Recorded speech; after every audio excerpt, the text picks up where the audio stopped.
All right, in our lesson video for day 5.5, we're going to be talking about more characteristics of quadratic equations.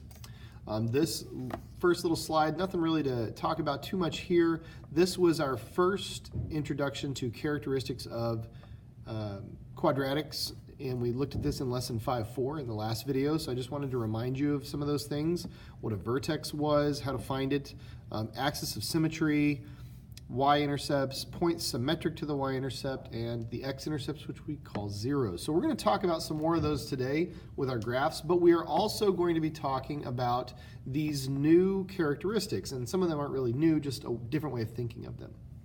Okay, the first thing we want to talk about is something called relative extrema, as in extremes, as in highest or lowest points. And they are relative to certain parts of the graph. And really, it's just referring to the vertex.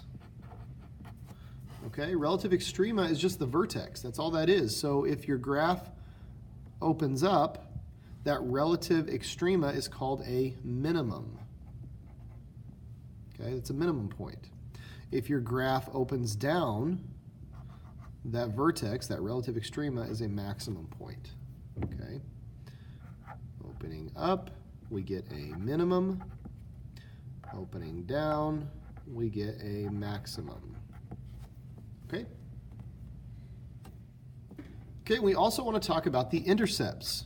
There are two kinds of intercepts we're going to look at. We've already talked about these before. We have what's called the x-intercepts. Okay, that's where our line crosses the x-axis when y equals 0. So we call those our roots or our zeros. All right, that's our x-intercepts. But then we also have a y-intercept. And usually we will have only one y-intercept. Sometimes we have more than one x-intercept. We could have two, or we could have one x-intercept, or even no x-intercepts, but we will always have one y-intercept.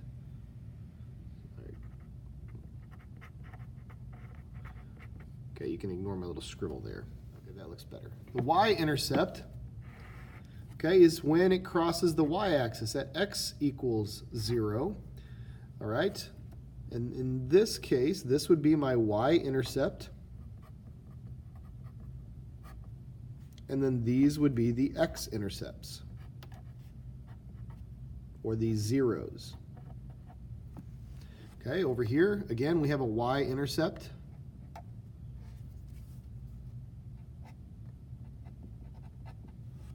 And then these are what we call the zeros, or the x-intercepts.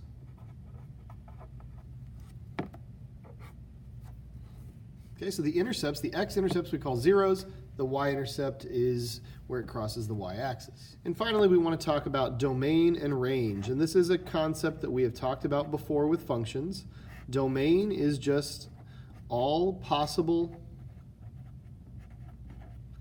x values. Okay? And for quadratics, our domain will all, unless it's a real-life problem, okay? But in this case, if we can include all negatives and positives, our domain we would write out as all real numbers. Okay? The range, however, is the set of all possible y values.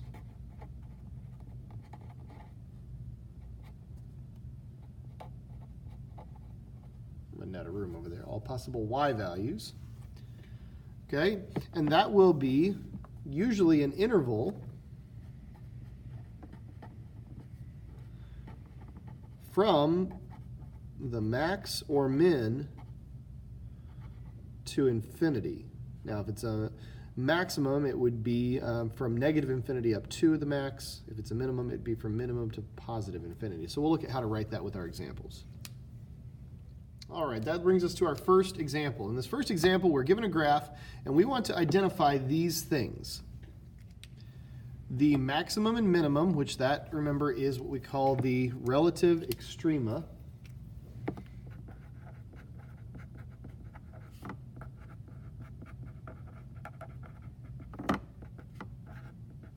And that's just our vertex. We want to identify the ordered pair that is our maximum or our minimum point. So this point is our vertex, and you can read the ordered pair if you look closely.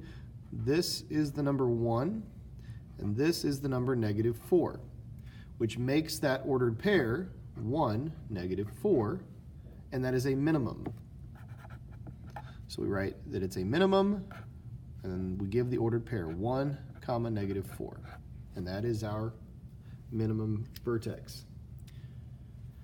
Then we want to identify the zeros, and remember the x-intercepts, those zeros, that's where it crosses the x-axis, which is your horizontal axis, and so that's these 2 points, okay? And those are the ordered pairs 3, 0, this is the point 3, that's 2, that was 1, that's -1, so 3, 0, and -1, 0. Okay, I could also write x equals -1 and 3. I could write it like that if I wanted to.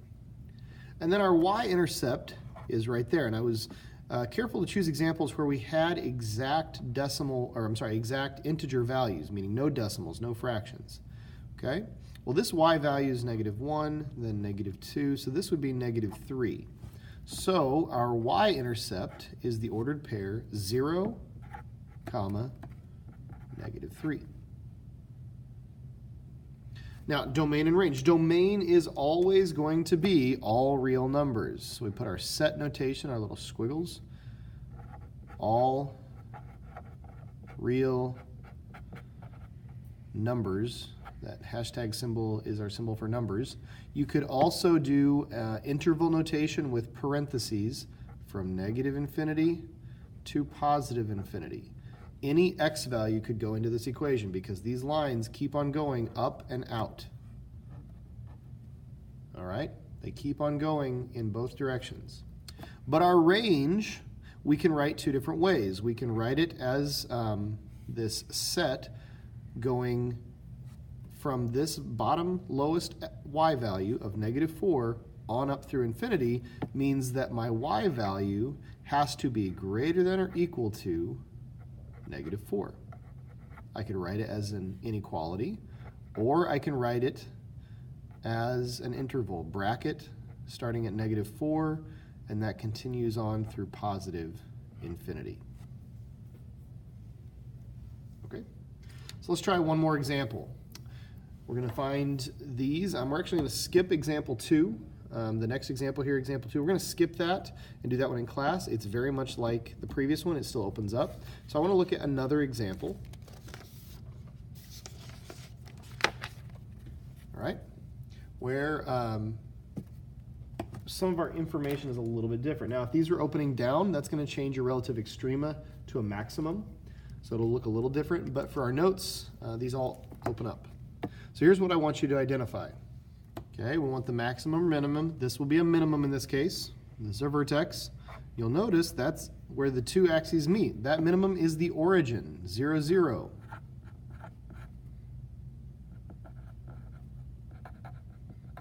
All right, so the minimum 0, 0, or we could write 0, 0 is a minimum. Then our, pardon the bell, then our intercepts here, the x-intercept and the y-intercept are the same point. Since our vertex is where both x and y are 0, those are also the intercepts. The only 0 we have here is the point 0, 0, or x equals 0. The only y-intercept we have is also 0, 0. So our domain and range should be pretty simple again. The domain is always all real numbers. Okay? Or x is greater than or equal to 0. I'm sorry. Let's take that last part off. That's not accurate. Even I make mistakes sometimes. X could be anything. Okay? X could be anything. I was jumping ahead to my domain. X could be anything. I could write it as a set from -infinity to +infinity. That's what I meant to write. I apologize. Our range is the all the numbers greater than or equal to 0 for the y values, or from 0 to infinity, like that. Like I said, y is greater than or equal to 0.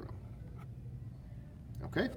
And so that's how we find those characteristics. We'll do some more examples in class, do a little bit more work, but this gets you through the first part of this lesson.